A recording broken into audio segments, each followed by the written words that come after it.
Somos Guillermo Domínguez y Lucas Maroñas, alumnos de la clase de Física de primer bachillerato A del Colegio Base, y os vamos a explicar la capacidad calorífica y el calor específico de los cuerpos. Bien, antes de explicaros estos dos términos, vamos a hablaros un poco sobre la historia de este término y de su acuñamiento. Bien, el término capacidad calorífica de una sustancia es una reminiscencia de la teoría del calórico.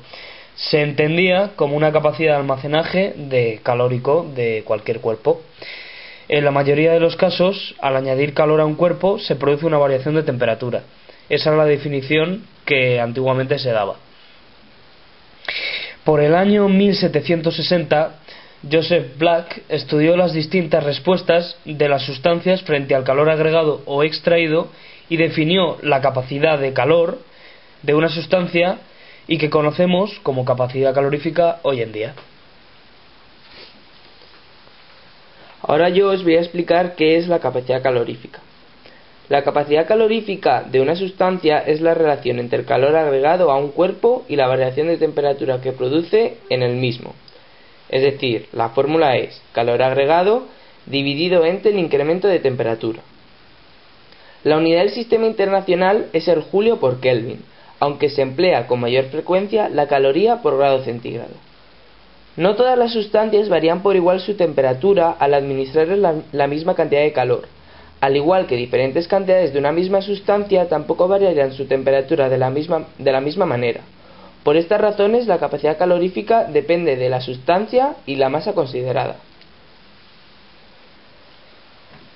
Bien, ahora os voy a hablar del otro término, que es el calor específico. Bien, como nos ha dicho nuestro compañero, la capacidad calorífica depende de la masa de cada cuerpo. Por tanto, no es una magnitud en ningún caso útil. Para evitar esto, se pensó en cuál sería la solución y se llegó a la conclusión de que se podía definir la capacidad calorífica por unidad de masa, y así surgió el término de calor específico. El calor específico es una magnitud que define la capacidad calorífica por unidad de masa de un cuerpo. La fórmula es C minúscula es igual a C mayúscula partido de masa. Es decir, calor específico es igual a capacidad calorífica partida de masa del cuerpo en cuestión.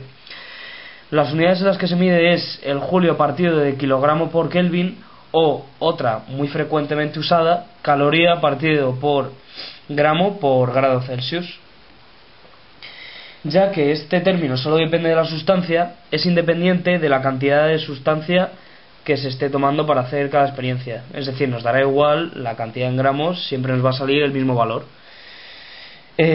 Por tanto, podemos, a partir de esta fórmula, determinar o medir el calor agregado o extraído de un cuerpo a partir de lo siguiente. Nosotros sabemos que la capacidad calorífica es calor partido de incremento de temperatura. Por tanto, calor va a ser igual a capacidad calorífica por incremento de temperatura, que va a ser igual a masa por calor específico por incremento de temperatura.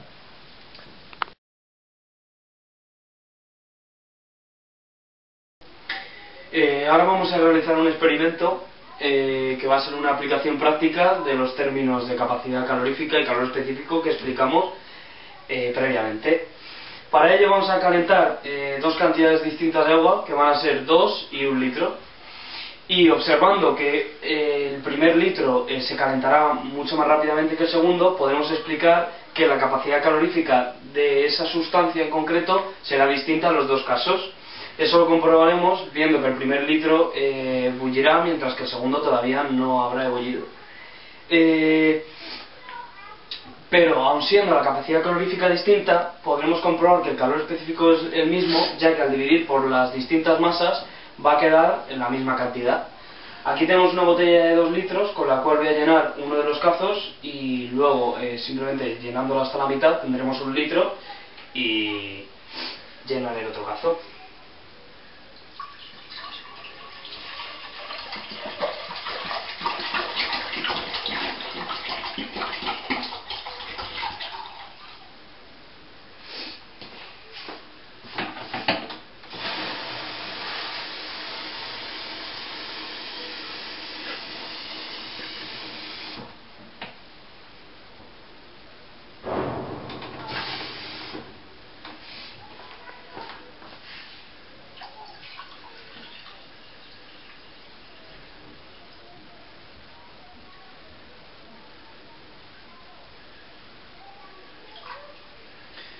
vez llenos, vamos a proceder a calentarlos. Para ello, antes con la vitrocerámica lo vamos a poner a la máxima potencia. Y bueno, simplemente vamos a esperar hasta que el primer cazo ebulla y para comprobar que las capacidades caloríficas son distintas.